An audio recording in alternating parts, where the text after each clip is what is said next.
Welcome back, dear viewers, and you're still watching the breakfast show on Now TV International. In this segment of the show, we're going to be talking about, as we said earlier, the role of the NGOs in developing, in supporting the efforts of the state in developing the society. And to shed more light on this topic, we're delighted to have with us over the phone Ambassador Ayoub Mahmoud, former Minister Commercial.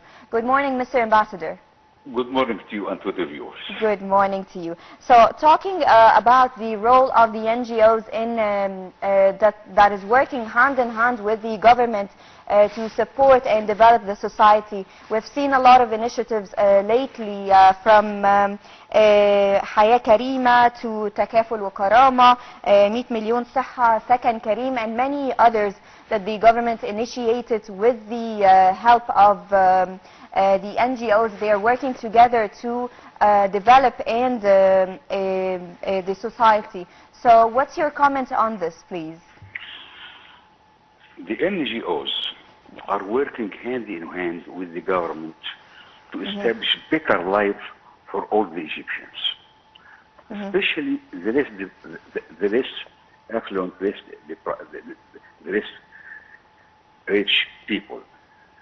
Many NGOs are working now in Egypt to establish new facts about how we can support the less privileged people and help them live a decent life. We are working in this respect. I have been with the NGOs almost 40 years now, and I see they are playing an important and vital role which cannot be played by anyone else. Why? The government, any government, cannot do everything to its people.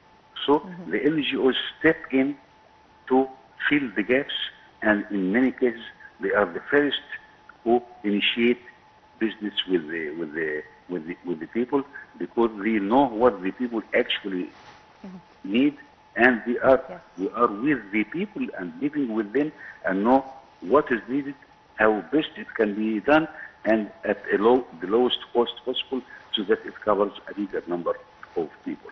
So in Egypt, the NGOs are playing an important role to support the government initiatives.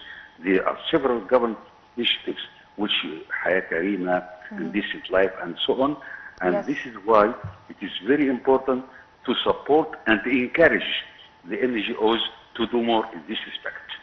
Yes, exactly. So actually in the World Cities Day and the World Urban Forum, as well as the COP29, all of these events stressed on the importance of achieving SDGs in their agenda. How do you think the role of the NGOs can serve in achieving the Sustainable Development Goals?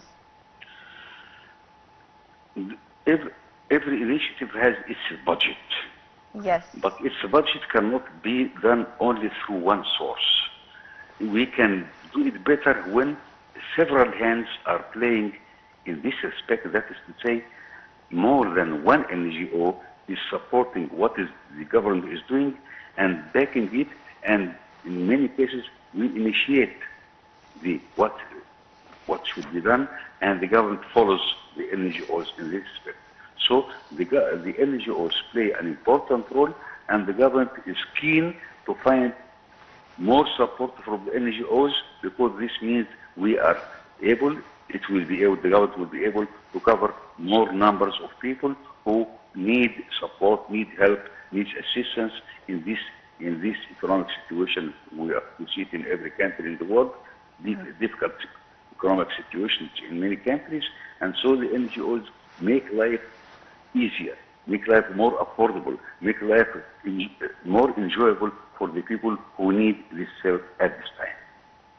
Okay, so talking about those in need and the needy brackets and the low-income people, do you think the NGOs are exerting enough efforts to support them?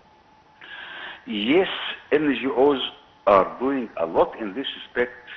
I have seen a lot of small and very microcredit for the people, as an example, microcredit for the people to initiate their own business so that they can live a decent life. That is one thing. Other thing is that we are giving training retraining for the people so that we can divert their attention from consumption to production, from being productive forces in the community. And that is why the NGOs are playing an important role, because they know and they are knowledgeable as far as what is needed now and what is the cost involved, and they can afford it and do it in a proper way. And that is why the government is supportive to the NGOs and encourages the NGOs to play a bigger role in the community. Okay, so talking about the trainings that the government is providing to the NGOs to support them, to what extent do you think the NGOs considered partners in the process of development? Retraining and training and rehabilitation is important in many sectors. That is why the NGOs in many cases initiate the business, initiate new projects for the people, and they encourage the people to help themselves. That is a very important aspect, because they know the people and they are living with them. So the NGOs encourage the people to help themselves and initiate new businesses. And in many cases, we find that the new generation, the youth, the girls and the boys, are quite supportive and they are quite enthusiastic to what the initiative, to what the NGOs are initiating. And these initiatives encourage them to make proper use of their resources, and that will be at the end of the day for the benefit of the new generation, especially new generations who need a lot as far as training and retraining is concerned. Okay, so in the World Cities Day and the COP29, both they were stressing on the participation of the youth and the importance of the participation of the youth in developing the country. So how do you think the role of the NGOs, when it comes to encouraging youth to participate in the charity work and raising their awareness regarding the importance of their participation?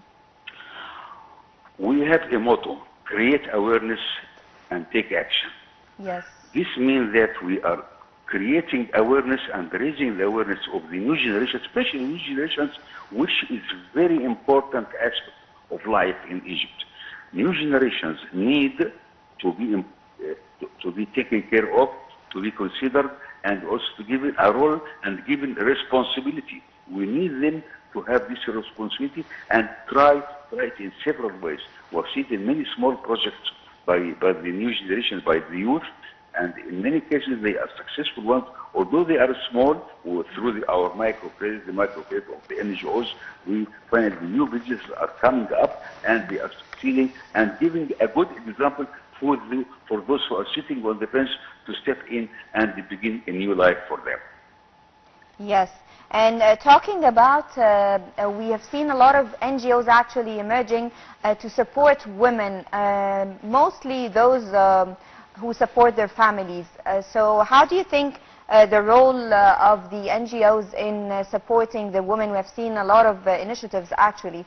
What's your comment on that?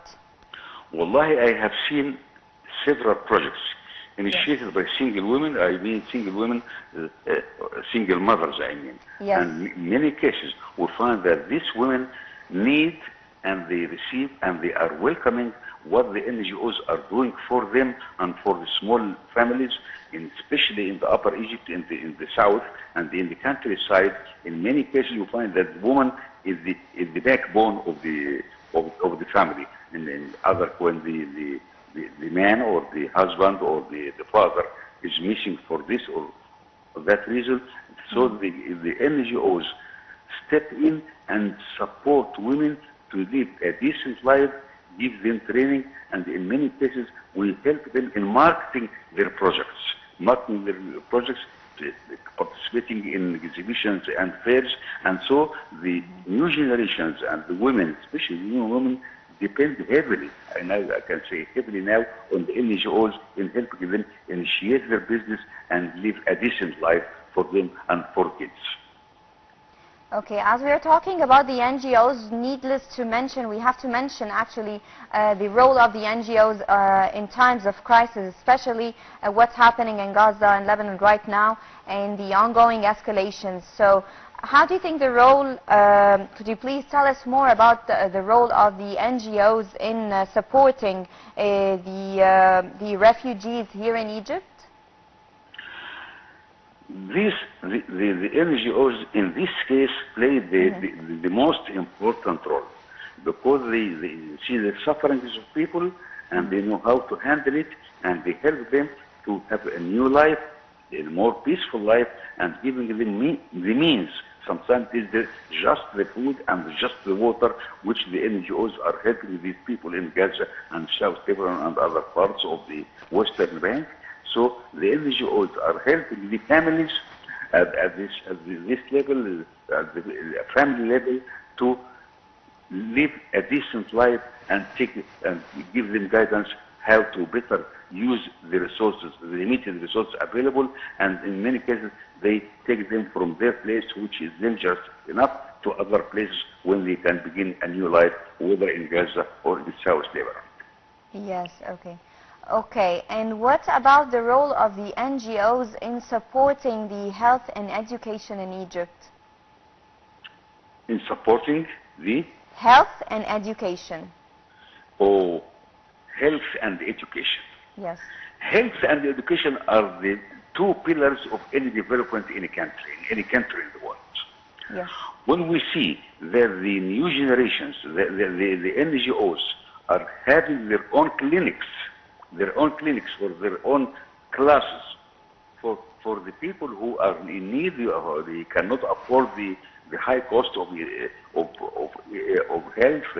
health insurance or the better education. So the NGOs establish classes for people when they are about to have exams, a couple of months before the examinations. They create this class so that the youth, especially the youth, boys or girls, have a better chance to understand, to study, and helping them to prepare them for the life. This is for the education part. When it comes to the health part, we see many dispensaries and clinics who are working for free to help people, and in many cases we find that pharmaceutical companies are helping these outlets, helping these centers, helping these clinics by giving them free medication or free medicines, because they are convinced that what the NGOs is doing is quite helpful to the country, to the government efforts as far as health is concerned, and many people are appreciating what the NGOs are doing in this respect. Yes, okay. So can you tell us about the role of the NGOs in boosting the economy? What's your comment on that? Wallahi, the NGOs, without the NGOs, the economy cannot work properly. I can say it as simple as this. Why? Because the NGOs know the facts, know what the NGOs, the personnel in the NGOs, they are all volunteers, by the way. They are all volunteers, they are not paid employees, but they initiate the business and know what is needed here and do it. In many cases, we find that when we have floods or earthquakes or so and so, we find the first helpers are those from the NGOs. So economy needs NGOs, and the government is doing its best to help the NGOs and support the NGOs in this respect. And in many cases, they offer it duty free, and the taxation is nil as far as any outlays in this respect. That is why the government, we see the government is helping the NGOs to help the government itself. That is why we can say that the NGOs should be continuous, should be supported, and should in every possible way through the government and through the small business and the big business and businessmen. They have to help the NGOs in these efforts. Okay, thank you so much, Ambassador Ayoub Mahmoud, for having the time to be with us over the phone on Nile TV International, and to shed more light on the importance of the NGO's role in achieving and developing the society. A short break and we'll be right back.